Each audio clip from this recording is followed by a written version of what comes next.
Hi, I'm Victoria, an undergraduate physics student at the University of Florida. And with me today is Dr. Sergey Klimenko, a physics professor at the University of Florida. Hi, Dr. Klimenko. Hi, Victoria. Thank you for introducing me. Of course. Now, we're here to talk about your LIGO story. So if you don't mind, to start, why did you join the UF LIGO group in 1997? And what made you interested in gravitational waves? Probably to answer this question, we need to understand what was happening in 1996, Sure. 1997.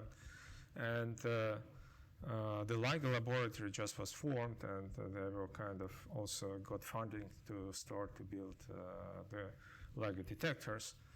And it was clear at that moment that this is a big project. There should be more people, and Barry Barish invited our physics professor, Gennady Mitzelmacher, to participate in LIGO. And actually, this is who made me interested in LIGO, and a few more other people in the University of Florida, Gennady Mitzelmacher, who started, this LIGO group in 1996. And later, I joined this group, which I originally worked actually. This group started to work on one of the major hardware subsystems of LIGO. It has a boring name, input-output optics, but this is, some system which is preparing laser beam for very accurate, super accurate measurements LIGO can do. And also extract beam with the imprinted gravitational wave signal in it, and which is used for measurement of the gravitational waves. This group, started to work on hardware, but also it was clear that we need to start to work on the so-called LIGO data analysis, because this is the ultimate goal. We want to do science with LIGO, not just to build the instrument. And this is what attracted me to this project. And particularly what attracted to me that it was entirely uncharted territory. Nobody actually knew how to do data analysis with LIGO, because there was not any LIGO data at that moment. Of course, people had some general ideas, but not specifics. And it was very nice. It's always good, to do pioneering work. And this is what actually attracted me to this project. Yeah. So what aspects of LIGO did you contribute to? So as I said, the UF group has different contributions, and one of the major contributions is hardware, building hardware. But data analysis, which started in approximately 98, something like that, it was at the very beginning, and this is what I was interested to do, how to extract signal from the LIGO data and how to do interpretation of this signal.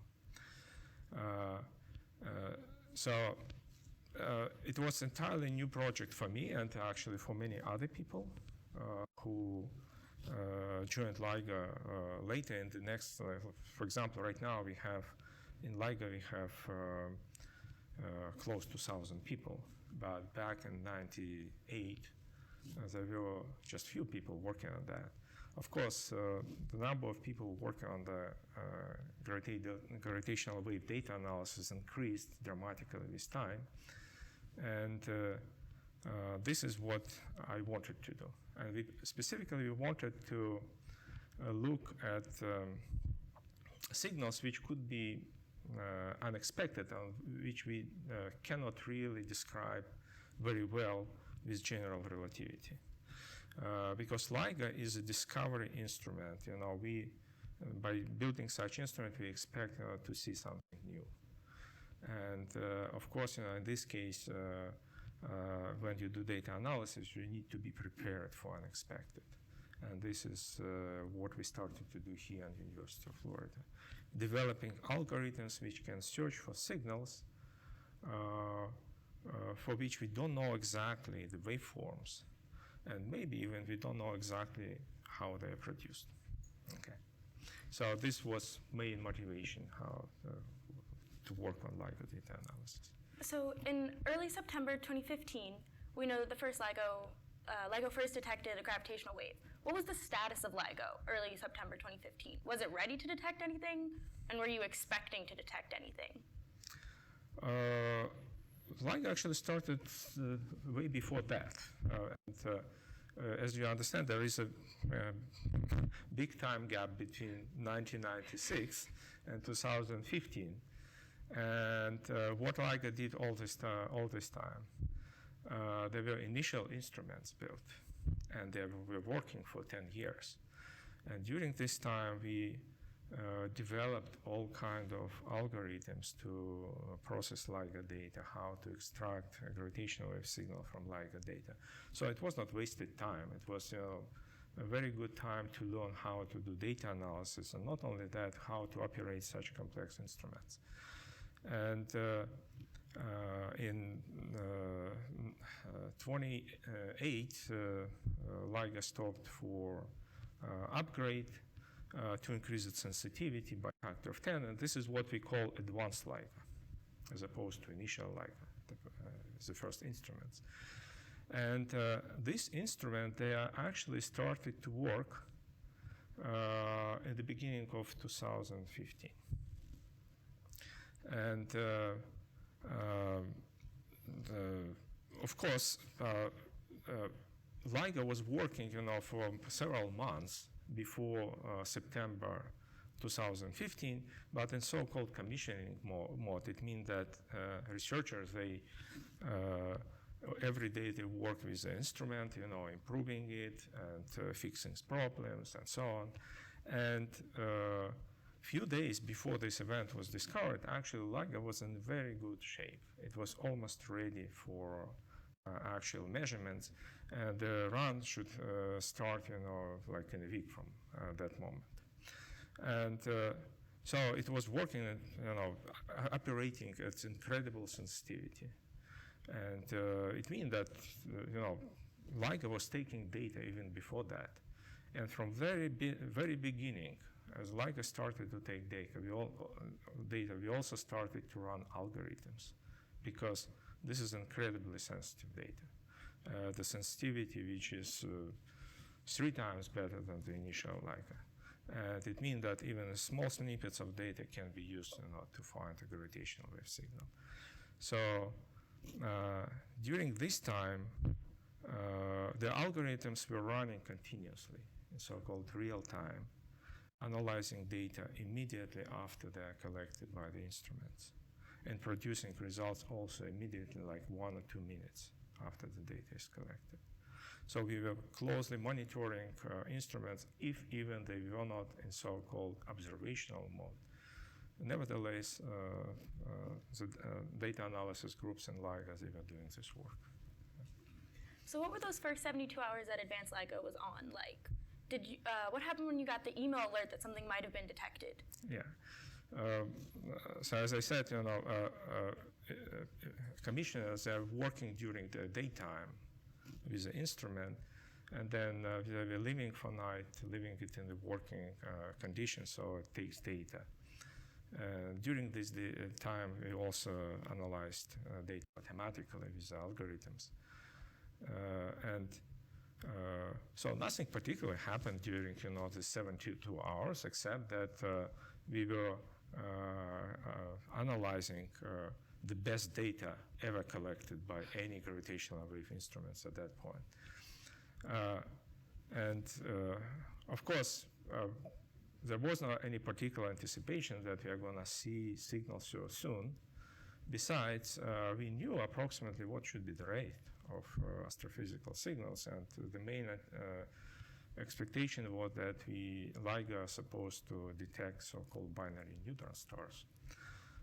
They are very hard to detect. So there was not any particular expectation that we will see a signal, but it happened that we were lucky. And this signal came to us from space, and we were able to detect it. This is great. So what time of day did you get the alert? Like, what was that like to get that alert that there could possibly be a gravitational wave detected? Yeah, as I said, all this analysis done automatically, not only by our group, by other. There were also other algorithms running at the same time. They were not set up to detect these particular signals. So from this point of view, we are lucky that our algorithm was able to detect the signals. And these are binary black holes. So binary black holes, they were not expected, to be that. People did not expect that there are so many binary black holes, and particularly that they actually can merge. And so this automatic program, which is analyzing data, I developed here at University of Florida. It was just sending electronic alerts by email. And one of such alerts came to our group here in Florida and also to our colleagues in Europe around 6 a.m. in the morning. Of course, I just could get to my computer around 6:30 a.m. in the morning. And this is the first time when we learned that actually there is very interesting event. And it was clear that this is, first of all, it's a very exceptional event. It's strong, it's clear, and this is a binary black hole which can be established pretty much right away simply by looking at this event. So we knew how the binary black hole event should look like. It's so-called a chirp signal. It means that its amplitude and frequency are increasing with time. And by looking at the frequency of this signal, it's also possible to get estimates of how massive the system actually is. And from this analysis which we run during that time, it was clear that this is around 60 solar mass black hole which was formed as a result of this merger of two binary black holes. Yeah. So once you got that email, were you allowed to talk about it, like to anyone? Like, was it secret? Did you know if you were allowed to talk about it, or was it too soon to tell if it really was anything? Of course, we talked to our colleagues on site and also to our colleagues in the other institutions. There was constant communications because, of course, we were excited to see this kind of event. We were not sure originally that it's actually a real event because LIGO planned to do so-called injections by injecting artificial signals into the detectors. So the data analysis groups, they can exercise their algorithms. And in general, they should not know about this, so-called blind injections. We were not sure that this is not one of these blind injections which are artificially actually embedded into the data, and we're just observing one of them. But nevertheless, we had communication with the sites, with our colleagues, and very soon it became clear that the system which may inject these artificial signals into the detectors, it was not even operational. So, and then this is when it became really exciting because it was clear that this is astrophysical signal. It's not produced, by any human activity. At least, it was ruled out at the first approximation. And then it happened approximately around 7:30 a.m. in the morning when we started to realize that it could be a real event. So I would say that at that time, a few hours after the first detection, I think many people, including ourselves, we were quite sure that this is an astrophysical event in the first detection of gravitational waves. Yeah. So when did you realize what type of gravitational wave you received? How did you know that it was a binary black hole instead of a binary neutron star? Yeah, so as I said, our anticipation was originally that pretty much everybody in LIGO was thinking this way, that LIGO is supposed to detect binary neutron stars. This is because we already knew at that moment that they exist. There are examples of binary neutron stars in our galaxy. And also there was a relatively good prediction of what kind of rate we could expect and detect with LIGO detectors. For binary black holes, the predictions were not so solid. This is one thing. And there was a general understanding that binary black holes, they probably exist, but they do not merge very often. This is the reason, that actually during this time, in the beginning of the operation of advanced detectors, the most sensitive algorithms, which use pre-calculated template waveforms, they were not actually running in this part of the parameter space. And they could not detect such signals at that time. But of course, the UF algorithm which we developed, it's agnostic about the nature of the signal, and it was possible to detect this kind of signals. And of course, for everybody, including for ourselves, it was a big surprise that we actually see a very massive black hole signal. Later, LIGO discovered many more signals like that, so which essentially completely changed our understanding of how many binary black holes we have in the universe. It happened that there are many more than we expected originally. And of course, it's possible, to answer the question, what kind of system you observe, just simply doing the measurements of the signal. And for that, it's a relatively straightforward analysis, just looking at the frequency of the signal and its duration. It's possible to say, what is the total mass of the system, and because it's so heavy, like around 60 solar masses, it could be only binary black holes. Neutron star cannot be that heavy. Okay, and this is, it was clear in literally in the first minutes, that this is very unusual, a very clean signal coming from the massive black hole, the most massive we actually have seen.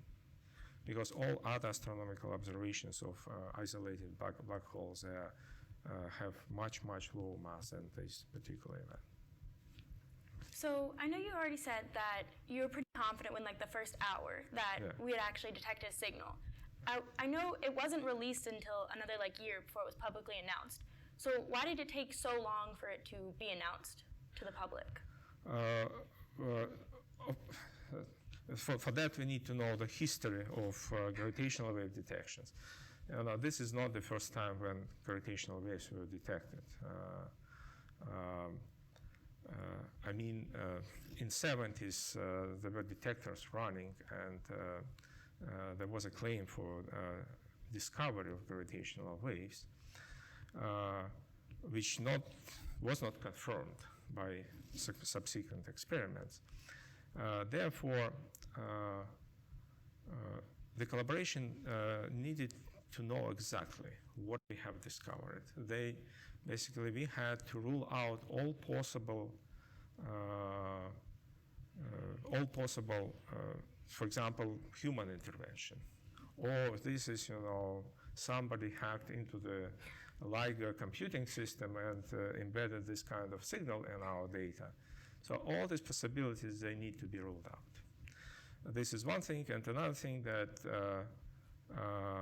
we had to make sure that the significance of this event is substantial to claim a detection. Because LIGO, it's a terrestrial instrument, and it means that it's affected by all kinds of perturbations happening here on Earth. The cars running around, planes are flying, there are storms, lightnings, all kinds of activities around, and LIGO is very sensitive to all that. So it means that LIGO is producing this kind of what we call glitches all the time. And then we need to make sure that this particular event is not just a random coincidence of two glitches. One, it happened in Livingston, Louisiana, and another one happening in the Hanford, Washington. So just to do all the cross checks to finish the analysis, it took approximately 4 months. And I think this is relatively fast. But this is the reason why it took so long. Simply just to make sure that what we're observing is actually gravitational waves. So what's next for gravitational wave astronomy? Is there more we can see? What are we looking for next? What's next for LIGO? you probably already heard that LIGO just recently published results from so-called the first observing run and the second observing run. In total, LIGO is observing around, not around, exactly 11 events. And these 11 events, there are 10 binary black hole events and 1 binary neutron star event. So the observation of the binary neutron star event is of course, this is an event by itself of a huge scientific significance, because by using these events we can understand better how the physics of the binary neutron stars, or not binary neutron, just neutron stars. And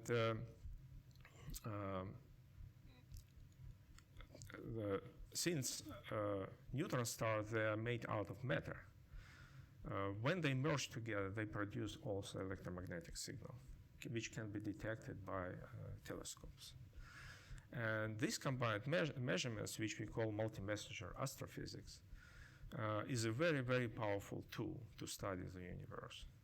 So this is the reason why there was so much excitement when the first binary neutron stars were discovered. But of course, we also have physics with the binary black holes.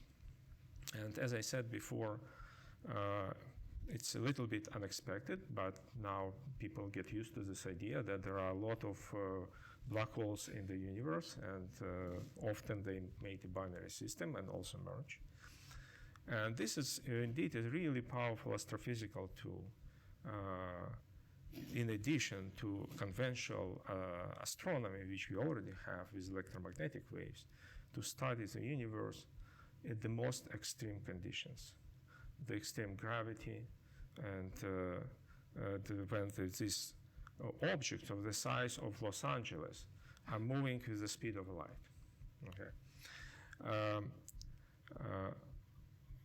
So right now, what is happening is that LIGO is just started a few weeks ago the third observing run at a sensitivity which is even better than it was in the start of advanced LIGO.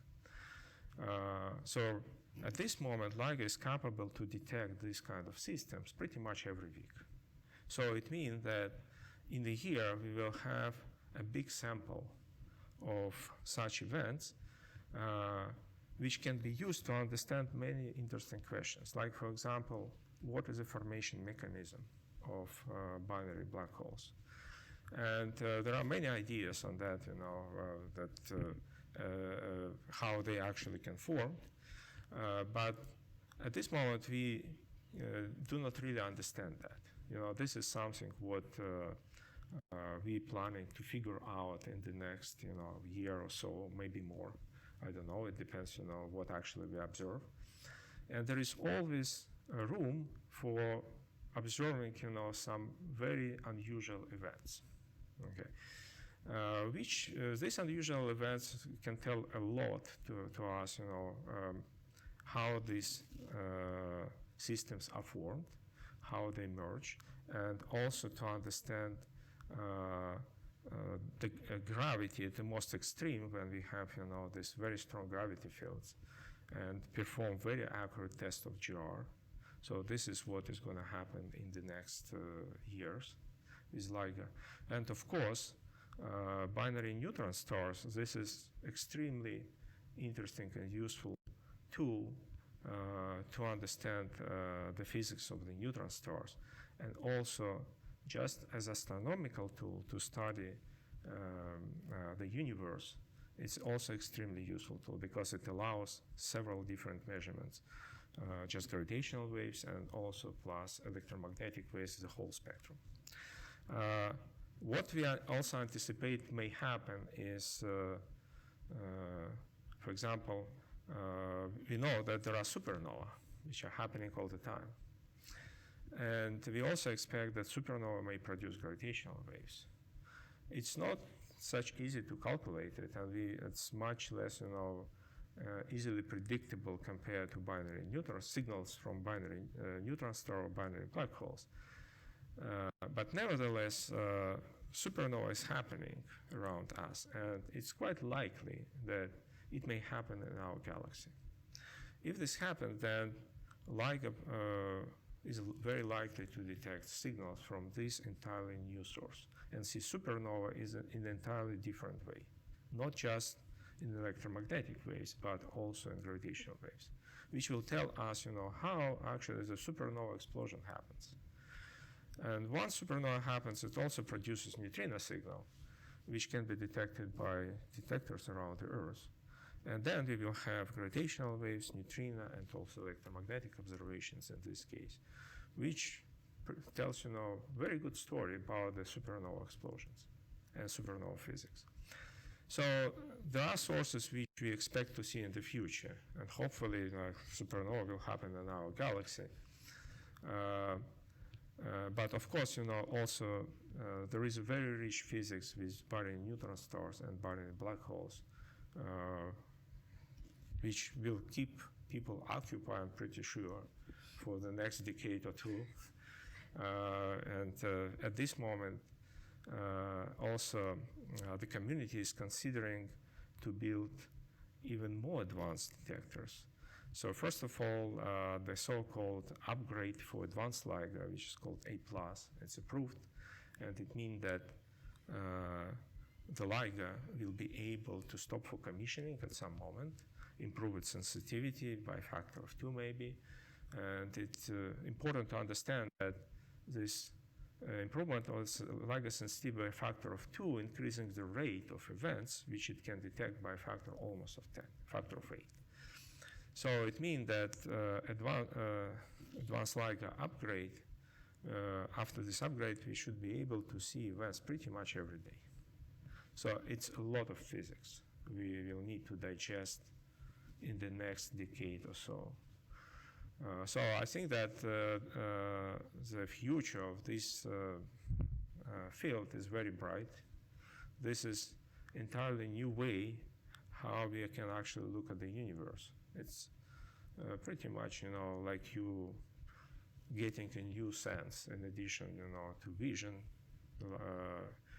At this moment, we can hear the universe in an entirely different way.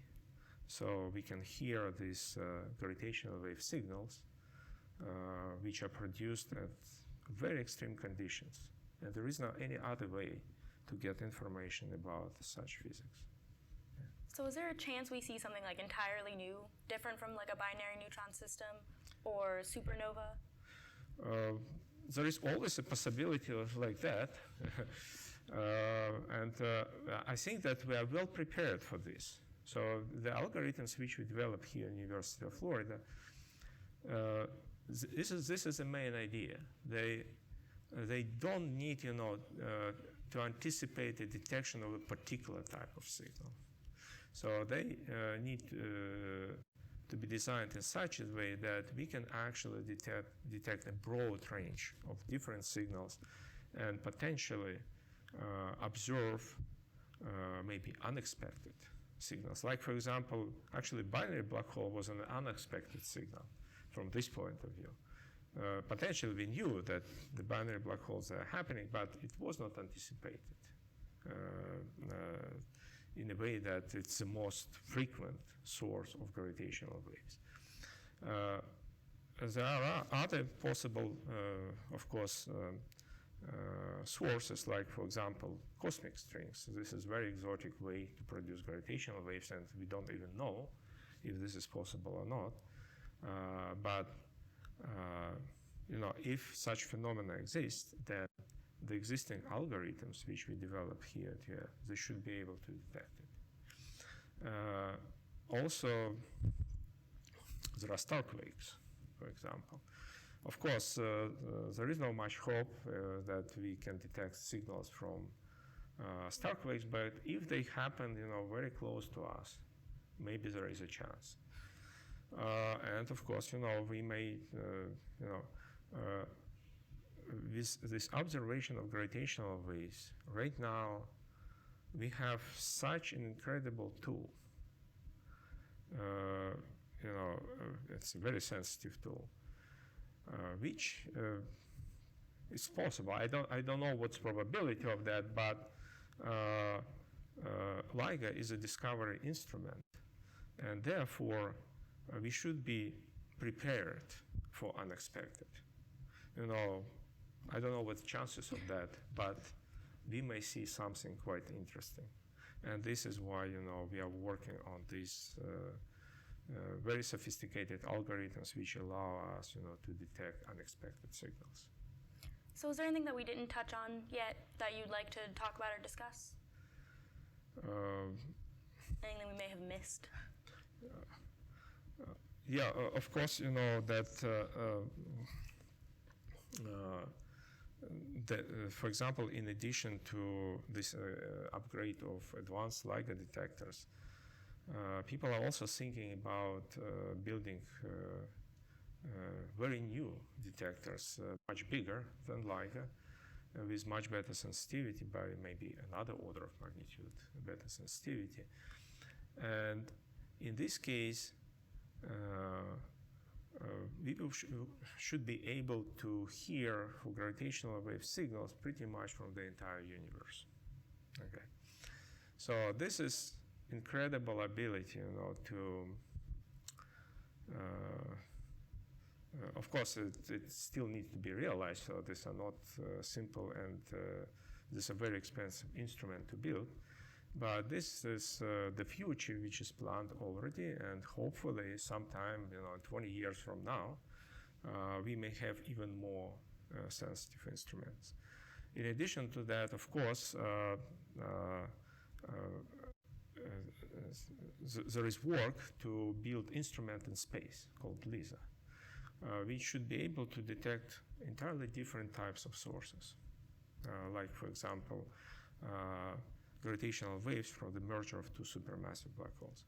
This is actually a big kind of mystery which exists, because we can observe stellar mass black holes, and now we know that there are many of them. We also can observe the supermassive black holes, and the recent image, which was announced, you know, like a couple of weeks ago, the first image of supermassive black hole, it's a proof of that. They exist. Actually, we knew that even before that they exist, but this is the first the first experiment which actually can visualize the supermassive black hole. The mystery is that we don't know if there is anything in between, because the stellar mass black holes, they may have mass of like 100 solar masses. Supermassive black holes is like 10,000, 100,000 solar masses and more. And there is no anything which is observed in between. And this is like, for me, this is one of my main research interests, to search for sources with masses much higher than binary black holes with the masses higher than 100 solar masses. And this is like primary analysis, which we do here for a long time. We started it here in the University of Florida, and we're continuing it. And hopefully, in the next year or so, we start to see, you know, the sources. We start to see these massive black holes with a mass like 200, 300 solar masses, which are not really expected at the moment. And then it would be one interesting source to observe. So there are even new sources to observe in the black holes, not entirely new sources like supernova and other, but also black holes. You know, the story of black holes is not finished yet. So we are gonna, I hope that we will see these very massive black holes with the masses like 200-300 solar masses, which so far nobody observed yet. Okay. Well, thank you, Dr. Klimenko. Okay. Thank you very much. It was a very interesting discussion.